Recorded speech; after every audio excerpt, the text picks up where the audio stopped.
Hola, soy Mauricio Chávez Mecén y vamos a continuar con la lectura de 12 leyes de los grandes empresarios. Hoy corresponde la segunda ley que leímos en Venecia, Nápoles, Pompeya, Pisa, viaje a Basilón. Y es una ley muy importante, es la ley del éxito, de concentrarse en el éxito. Es la ley que recomienda que usted se alimente todos los días de éxito. Lea historias de éxito, lea los principios de éxito. ¿Qué ha hecho la gente que ha triunfado? Usted no tiene que inventar el agua tibia. Ya hay muchos que recorrieron su camino. Por lo tanto, aprenda, crea en usted mismo y siga adelante, siempre siga adelante. Pero ahora leamos las leyes del éxito a ver qué podemos aprender. Los acápites A, B, C y D los leeré mientras vemos algunas tomas grabadas en Venecia. Luego iremos a Pisa. Me vine aquí a Venecia, no crean que ando de vacaciones. Aquí yo ando trabajando. La ley número 2 de los grandes empresarios es: concéntrese en el éxito. Dice Wallace Wattles en La ciencia de hacerse rico que hay una materia pensante de la cual todas las cosas se hacen y la cual impregna, penetra y llena todo espacio en el universo.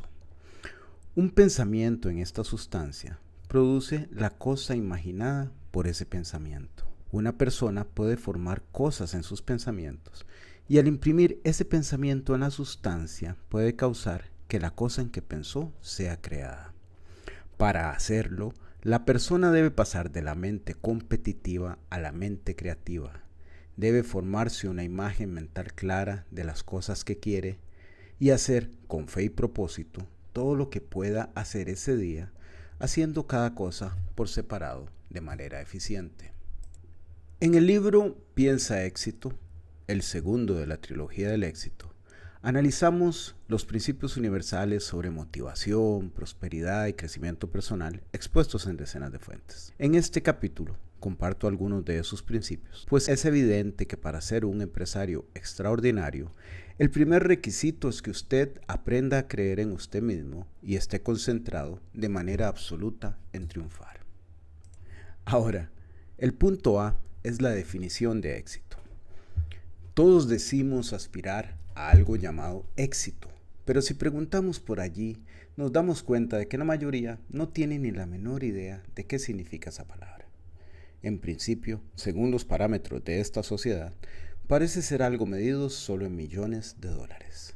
Tenemos el club del millón, de los 10 millones, de los 100 millones, de los 1000 millones, los 500 más ricos del mundo, los 500 más ricos del país, los 5 más ricos del pueblo.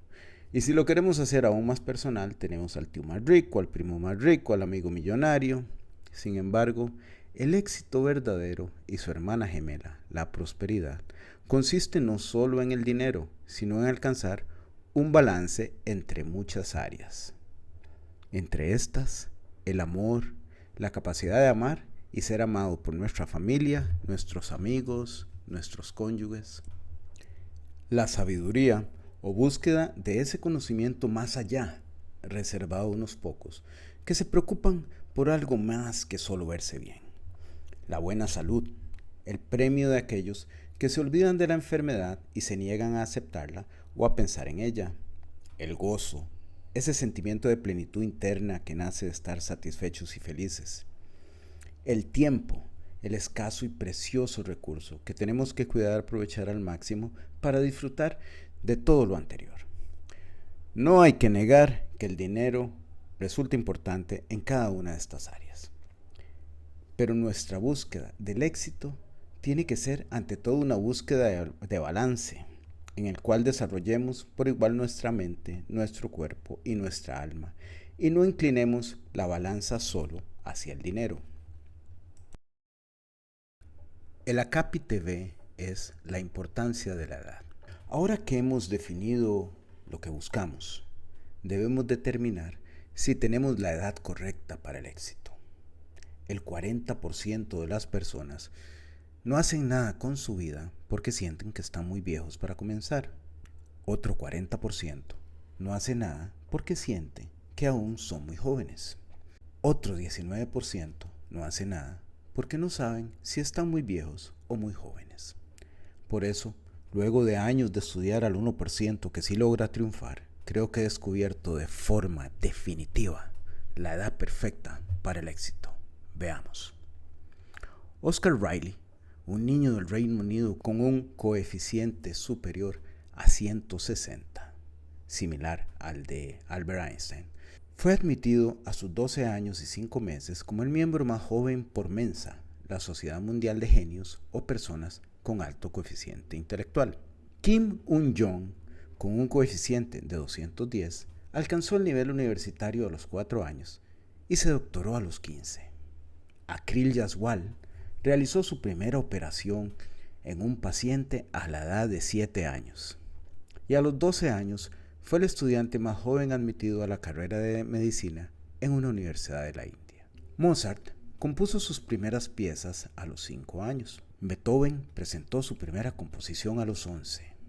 Michael Dell, fundador de la empresa de computadoras Dell, una de las más grandes del mundo, al menos cuando se escribió este libro, tenía 15 años cuando inició esa empresa en su garaje. El rey David era un adolescente cuando mató a Goliat. Todo lo anterior me permitió concluir que para triunfar en la vida hay que haber hecho algo extraordinario antes de cumplir 18 años, ¿cierto?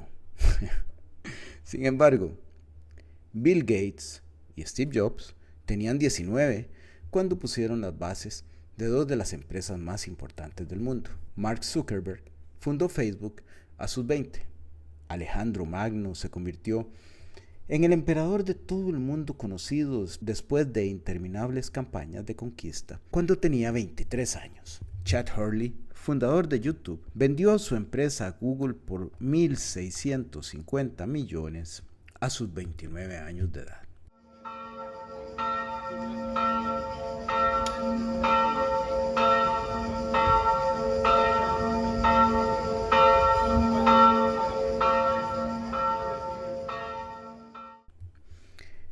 Entonces, concluí que la edad para el éxito está entre los 18 y 30 años de edad, ¿cierto?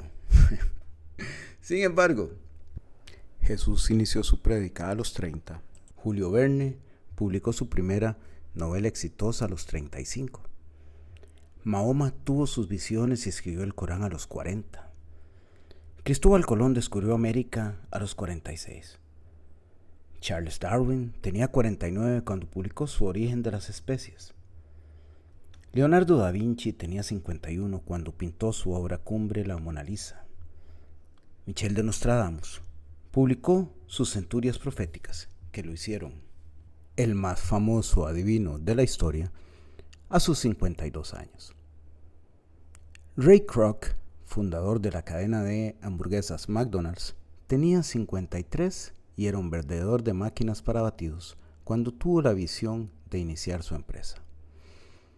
Abraham Lincoln fue un tipo mediocre, considerado un fracaso, hasta que a los 50 años, luego de sufrir la muerte de su amada, tuvo un proceso de transformación interna que lo llevó a convertirse en uno de los presidentes más queridos de los Estados Unidos. Por lo anterior, concluí que la edad para triunfar se ubica entre los 31 y los 55, ¿cierto? Pero en 1931, a los 56 años, un hombre llamado Winston Churchill cayó en tremenda depresión.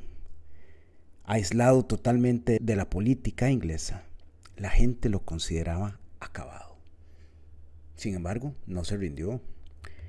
9 años después, a los 65, fue nombrado primer ministro de Inglaterra y lideró su país a ganar la Segunda Guerra Mundial. Fundador de Kentucky Fried Chicken, tenía 65 cuando comenzó a vender franquicias de su pollo, después de haber vivido un tiempo de la seguridad social. Y Nelson Mandela, después de pasar 27 años en prisión, a sus 72 años, lideró las negociaciones para conseguir una democracia multirracial en Sudáfrica, y fue presidente desde 1994 hasta 1999, dejando el mandato a los 81 años. De los últimos 3 casos, pude concluir definitivamente que la edad para triunfar en la vida se ubica entre los 56 y los 81, ¿cierto? Sin embargo, vi la noticia de que Kozo Haraguchi, de 95 años, rompió el récord de 100 metros planos para mayores de 75. Y en el 2015 hice una actualización, porque con más de 100 años, Kozo seguía corriendo y participando en carreras. Ahora le salió un contrincante, un norteamericano de apenas 101, que además es triatlonista. No es tan difícil concluir que la verdad es que no existe una edad correcta o predeterminada para el éxito. Solo personas que finalmente se deciden a triunfar. La edad está en su mente. Nunca olvide que somos espíritus inmortales, somos almas atrapadas en cuerpos que duran en promedio unos 80 años. Aunque el número de personas que pasan de 100 ha aumentado vertiginosamente gracias a los avances médicos. Ahora, la mitad de la vida no son los 30, sino los 50, y se dicen que los 40 son los nuevos 20. Y yo lo creo firmemente luego de cumplir 40 y sentirme jovencito, y este libro lo escribí hace 15 añitos, que los 60 son los nuevos 40 y los 55 son la mejor edad. Hay 2 tipos de ancianos. Están quienes esperan la muerte a los 70 en un asilo, o los que con 90 esperan la cura de todas las enfermedades mientras navegan en un crucero por el Mediterráneo. Hace unos años, en un crucero, hice amistad con una pareja de italianos de casi 90. Celebraban 70 años de casados. En la parada de Londres, me mostraron la ciudad caminando y hablando animadamente por más de 4 horas. Al final del día, yo solo veía 2 amigos más, solo que muy simpáticos, sabios y llenos de energía, y su edad solo hizo el recorrido más interesante. Y es que con la expectativa de vida actual, una persona de 60 que desee comenzar una empresa puede asumir que tendrá entre 20 y 40 años para hacerla crecer. ¿Usted se imagina todo lo que puede pasar en ese tiempo? En esta vida, nadie está acabado hasta que lo llevan en el ataúd y lo dejan en el cementerio. Y aún así, hay gente que se despertó en el ataúd porque en realidad no estaba muerta. Sino que lo diga mi padre, que a sus 77 venció 3 infartos. Como el hombre estaba contento y no quería morirse, se operó y no solo sobrevivió, sino que lo declararon libre. Murió a los 88, feliz y en sus términos. Ojalá yo haya heredado toditos esos genes. Yo creo que sí. El punto es, nadie es demasiado joven ni demasiado viejo para triunfar, para pintar la Mona Lisa, para crear una novela famosa, para inventar una nueva fuente de energía, o descubrir un nuevo elemento atómico, o para tener alguna idea extraordinaria, o simplemente para decidir seguir viviendo. ¿Y usted, a qué edad se va a decidir a triunfar? El acápite C, que lo vamos a leer montado en una góndola, es: crea en usted mismo. La diferencia entre usted y el millonario del pueblo, o su tío rico, o el nuevo número 10 de la revista Forbes, no es la cantidad de millones, es la actitud. En las mentes de esas personas que son idénticas a usted en todo y tienen la misma cantidad de células, la riqueza es algo sobre lo cual no tienen ni la menor duda. Una vez que usted tiene el plano y ha trazado la ruta que seguirá, el siguiente paso es cambiar su actitud, creer en usted mismo y comenzar a caminar con la plena seguridad de que pase lo que pase, el universo le ha dotado de la capacidad irrefutable de llegar a donde se proponga. Creer en usted mismo es la única forma en que podrá cumplir las metas que se plantee. No se preocupe del pasado. Ocúpese de crear el futuro. Lo primero que usted tiene que dejar atrás es cualquier cosa en su pasado que le indique que usted no es un ser extraordinario. No importa de dónde venga, es lo que escoja creer lo que es importante. Olvídese del pasado. Deje de comentar a sus amigos que quizás su vida sería mejor o diferente si algo hubiese sucedido hace 5 o 10 años. No pasó. Punto. Usted está donde está. Esa es la realidad. Y los resultados del pasado no son garantía de que se obtendrán los mismos resultados en el futuro. Usted puede cambiar su futuro para bien. Y quizá para hacerlo resulten fundamentales lecciones aprendidas durante esos momentos difíciles que usted hoy recuerda con amargura. Pero es que he fracasado. Pero es que hasta ahora no he logrado lo que me propongo.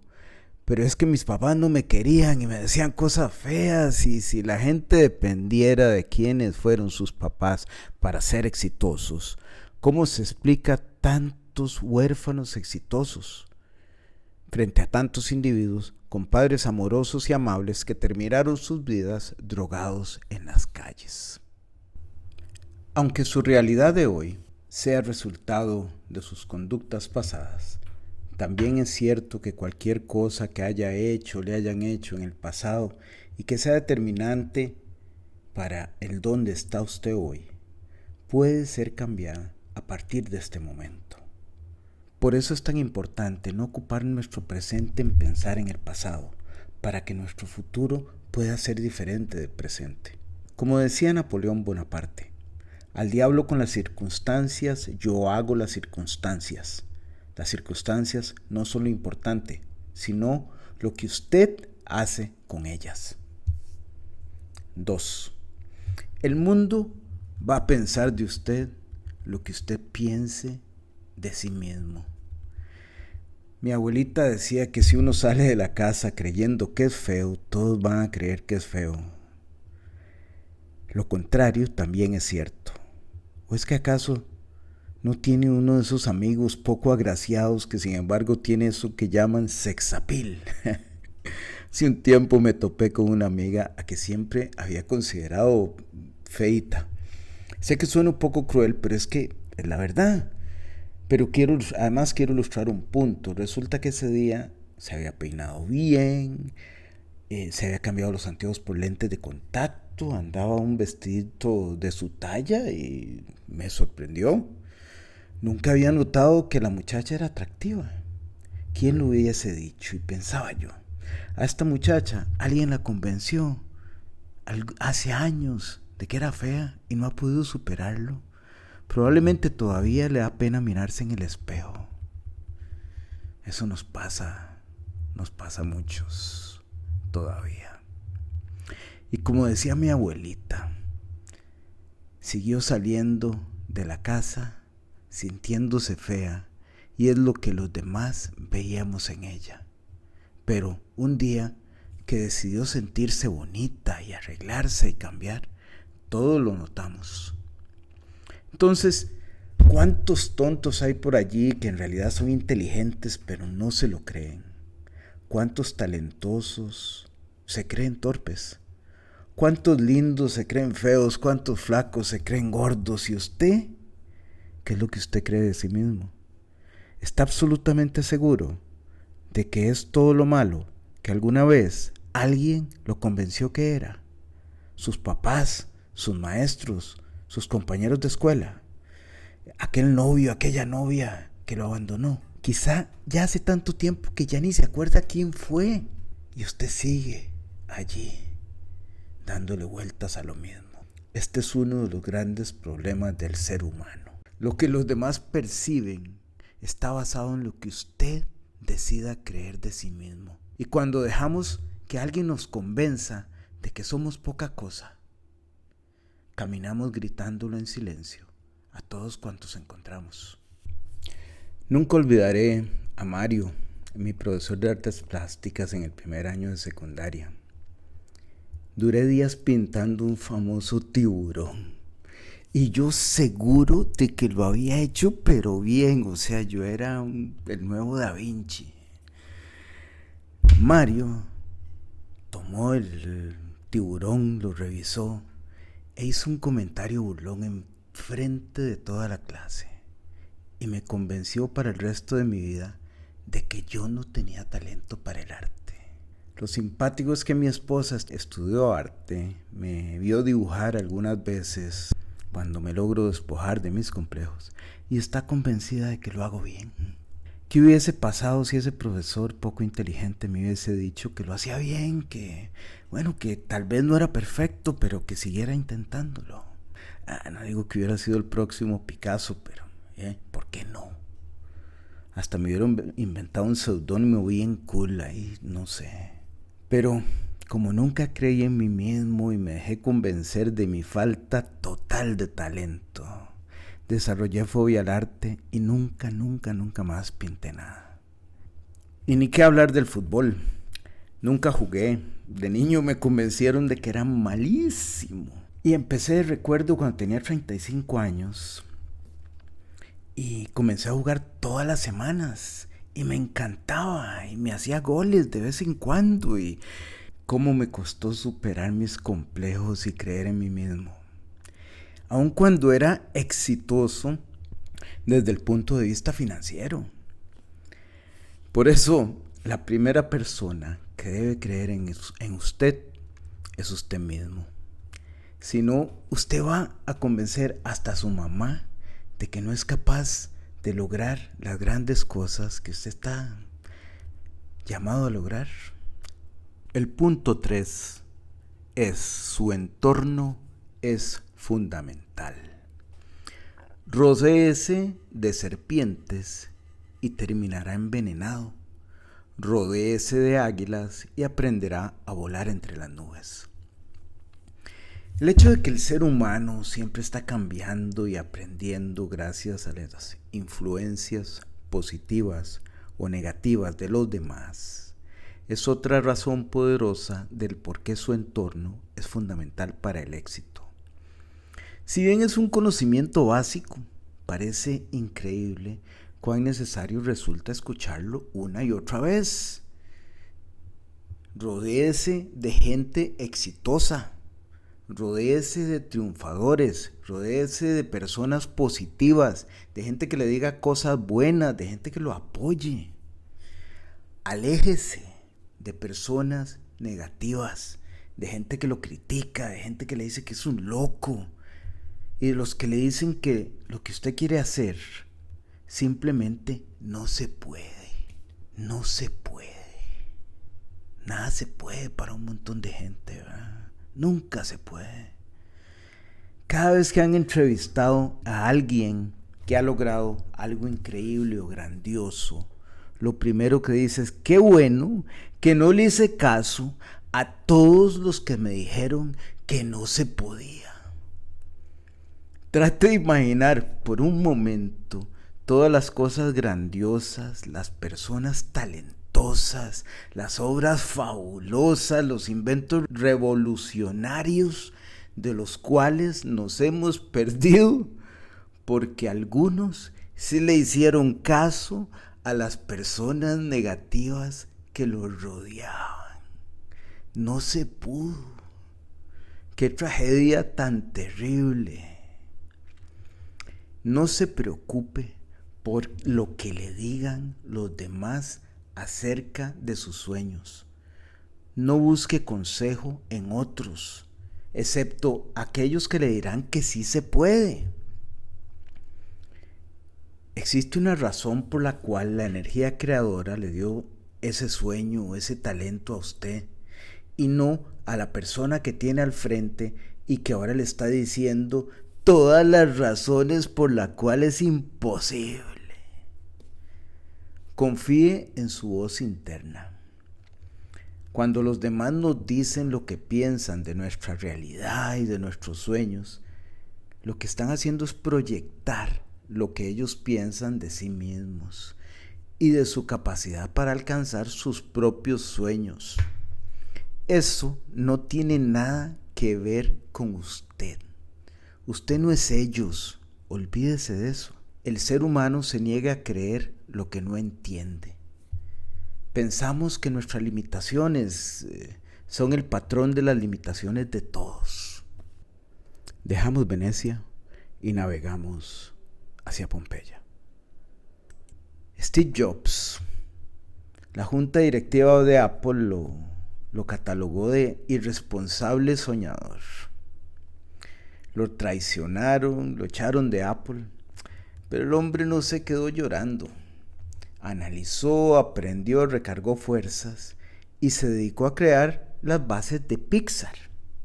Después lo vendió a Disney y se convirtió en su mayor accionista. Años más tarde regresó a rescatar a Apple de la bancarrota.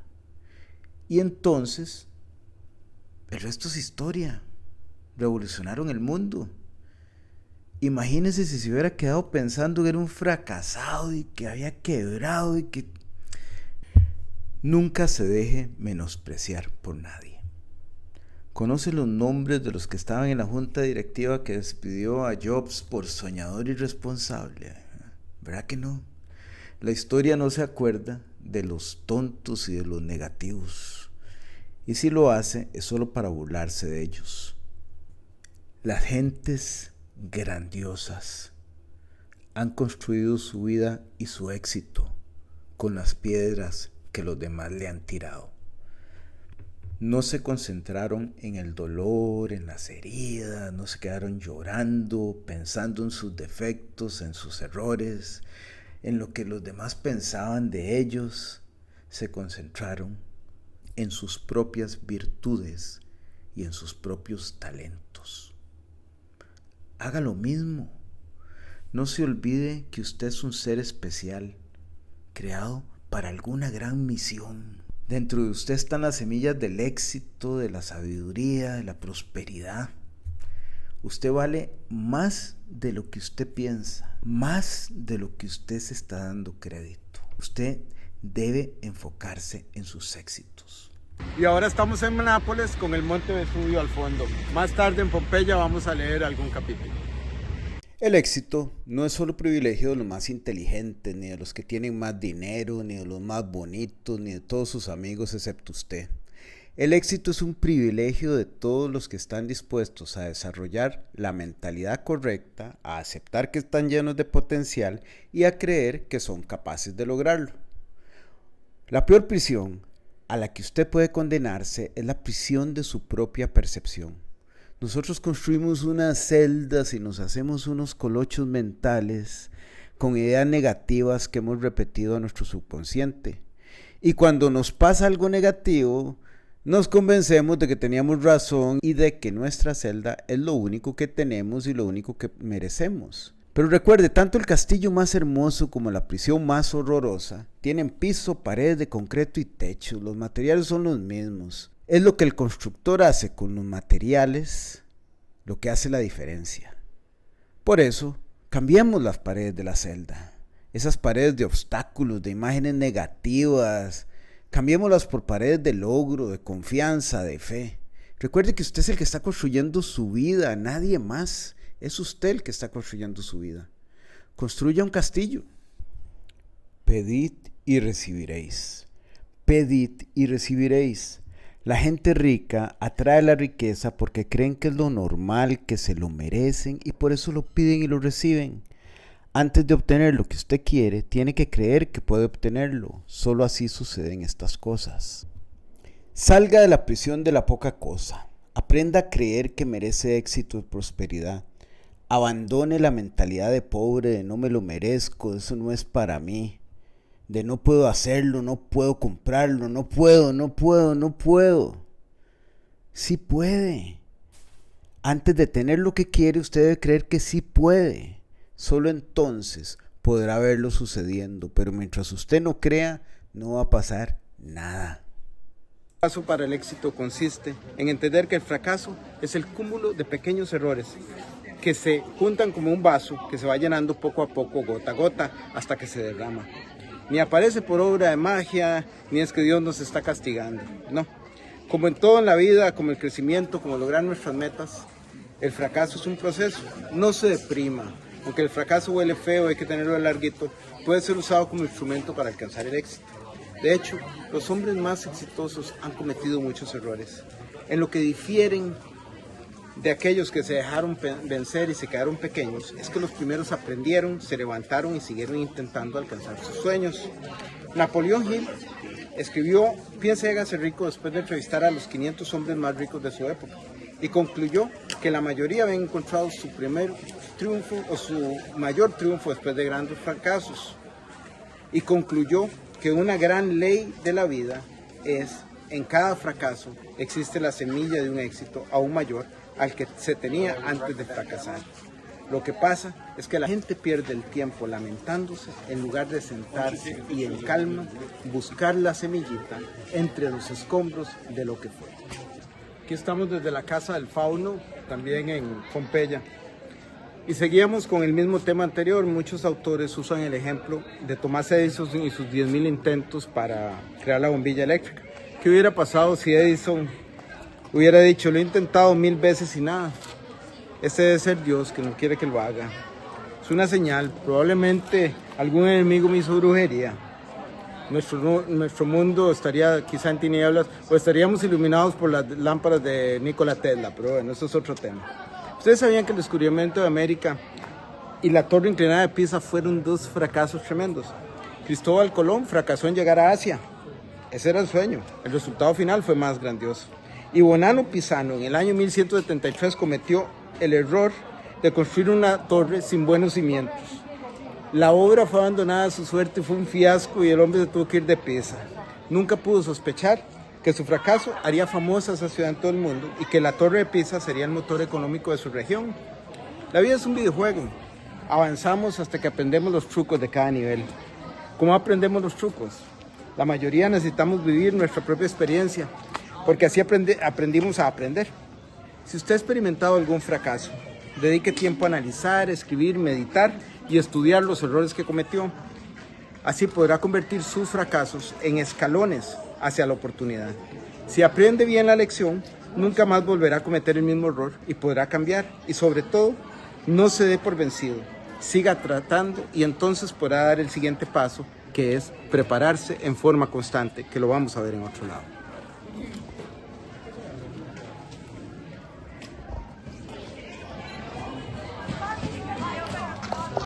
Y ahora nos vamos para Pisa para conocer el gran fracaso de Bonanno Pisano. Esto es Pisa al atardecer. Acaba de anochecer, allá está la luna. Apenas saliendo.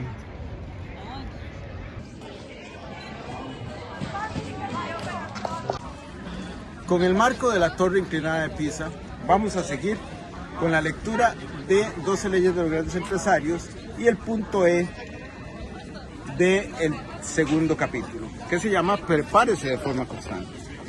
El éxito es una planta que requiere ser regada todos los días. Si no la atiendes, si no la riegas, se seca.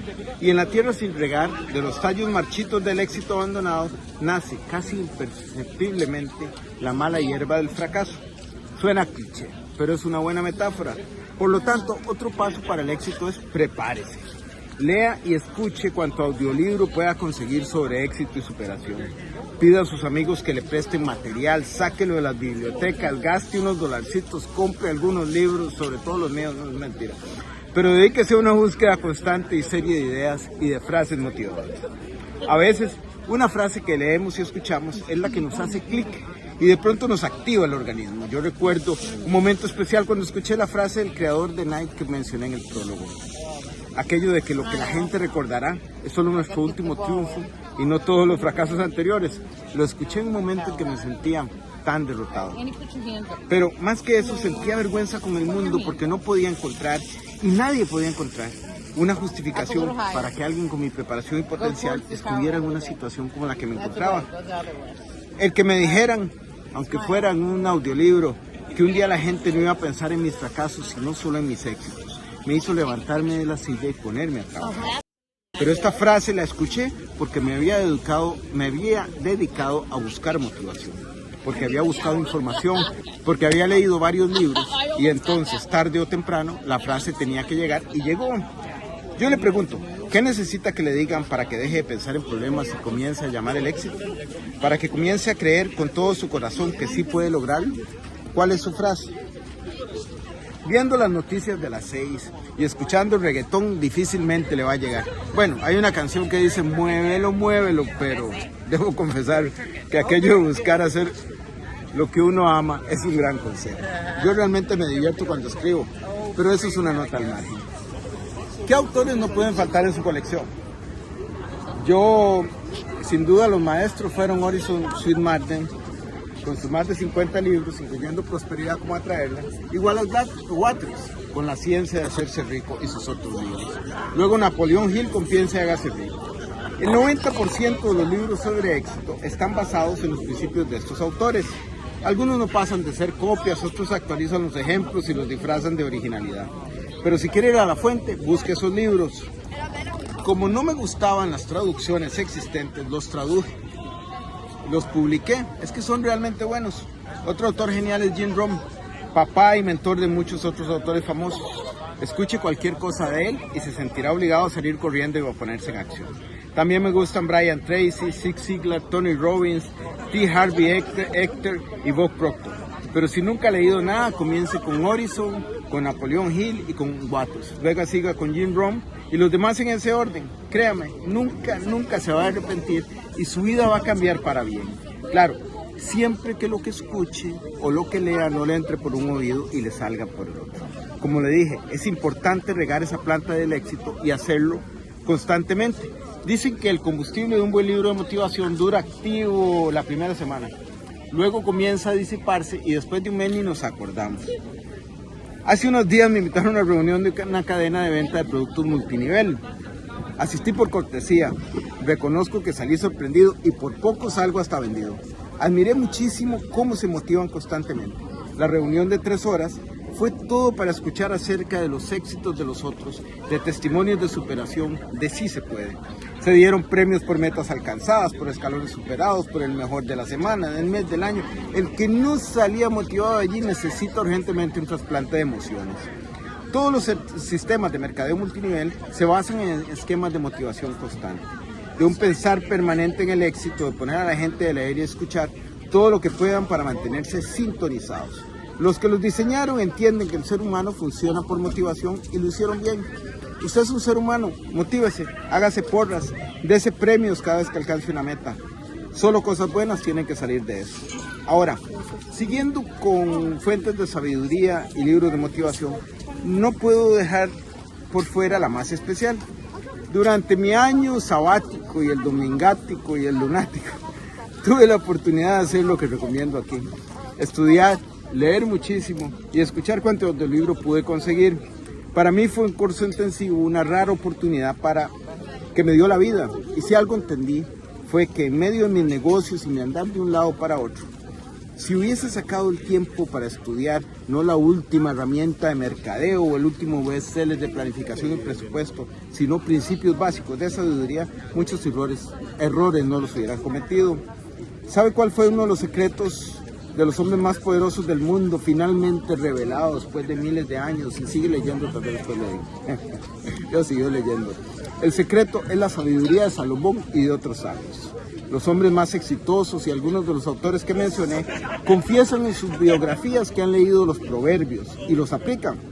No por nada Salomón es considerado el hombre más rico que ha existido, más aún que Bill Gates o Slim o Warren Buffett. Y si yo hubiera hecho la 4ª parte de lo que Salomón dice en sus proverbios, otra sería mi historia. No rechace esa fuente solo porque está en la Biblia y me van a hablar de religión o porque soy agnóstico. Usted sea lo que sea y lo que lo haga feliz, pero estudie esa fuente. Y cuando lo haga, se va a dar cuenta que casi todos los bestsellers de negocios se basan en esos consejos y que la mayoría de los refranes populares salen de allí. De hecho, usaré algunos a lo largo de este libro. Los proverbios son 31 capítulos de 20 a 30 frases. Si lee un capítulo por día, en un mes los habrá leído todos. Los primeros capítulos son como profundos, pero a partir del capítulo 10, sus frases son simples y llenas de consejos sabios. Si lee todos los días, durante un año se le van a grabar y espero que lo van a hacer más sabio, o por lo menos siempre va a tener una frase inteligente para responder a los demás o para motivarse. Otras fuentes importantes son el Eclesiastés. Le doy el ejemplo de Eclesiásticos 6, 12 y 13, que se refiere a amigos y socios. Aunque fue escrito hace 2200 años, describe al menos el 50% de la gente que conoce, o el 95%, usted juzgue. Léalo, le va a hacer bien como parte de su educación de éxito y negocios y probablemente le va a ayudar a ver de quiénes de verdad son sus amigos. Eclesiástico 12, 8, 9 dice que cuando todo va bien, no se sabe quién es amigo, pero cuando todo va mal, se sabe quién es enemigo. Cuando las cosas van bien, el enemigo se hace amigo, pero cuando van mal, hasta el amigo te abandona. Y a propósito de creer todo lo que le dicen y caminar descuidado, los proverbios nos dicen, el 14:15, el tonto cree todo lo que le dicen, el prudente se fija por dónde anda. Otra versión dice, se fija bien antes de actuar. Proverbios 22:3, el prudente ve el peligro y lo evita, el imprudente sigue adelante y paga el precio. A propósito de ser fiador de amigos de las deudas, está el proverbio 22:26, nunca te hagas responsable de las deudas de otras personas, pues si no tienes con qué pagar, hasta la cama te quitarán. Y el último principio de este capítulo es el principio del dar, el ser generoso. Es el último principio de esta corta introducción al éxito.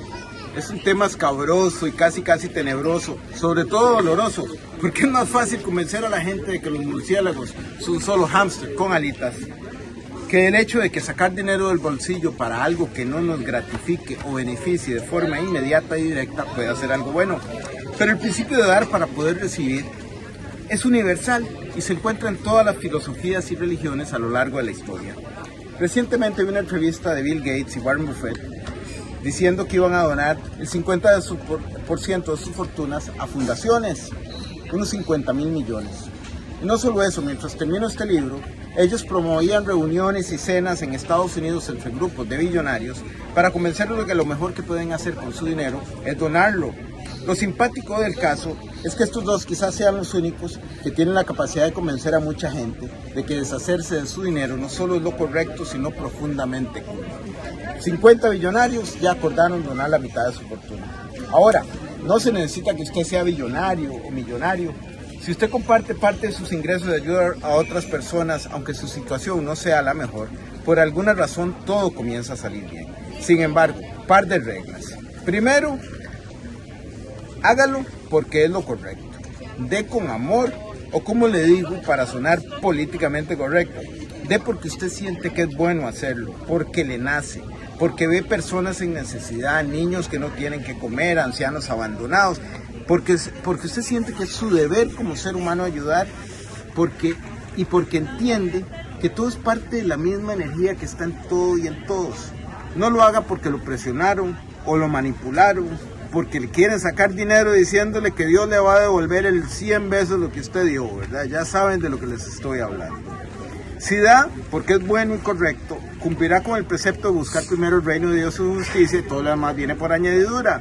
Una de las añadiduras posiblemente es la multiplicación de su dinero.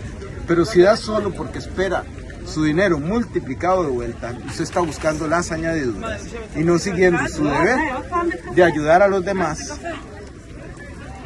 O en otras palabras, no lo hace por las razones correctas. Segundo, no lo haga para que lo vean. Una vez me pasó algo rarísimo. Hice una donación, pero como era un caso de altísimo perfil, salí en tele. Y fue la primera vez en mi vida que las cosas me salieron mal. Yo hice la donación por los motivos correctos, aunque debo confesar que me gustó salir en televisión. Y como lo que hizo la mano izquierda no solo la vio la derecha, sino todo el país, la bendición no funcionó y más bien se convirtió en un problema. Destine parte de sus ingresos a buenas obras, no tiene que ser mucho, ni algo, de algo, para ayudar a asilos de ancianos, orfanatorios, tal vez de una beca a un niño que no tiene recursos para surgir, y verá que nunca le faltará nada. Recuerde que dar no es solo dar cosas materiales, a veces lo más valioso que usted le puede dar a alguien es su tiempo, su guía, sus consejos. sea mentor, sea maestro, enseñe a otros los principios para surgir, que quizá los principios que aprendió en este libro. Mi abuelita decía, manos que dan nunca están vacías. Así concluimos el segundo capítulo de este libro desde la hermosísima ciudad de Pisa, debajo de una lluviecita y ya oscureciendo. Nos vemos en los próximos capítulos alrededor del mundo. Gracias. Y hasta aquí tenemos la segunda ley, concéntrese en el éxito. En el siguiente video, que leeremos desde un lugar que les voy a dejar de sorpresa, vamos a entrar en materia. Vamos a hablar de números, de hacer bien los números, de calcular bien los costos. Los veo en el siguiente video.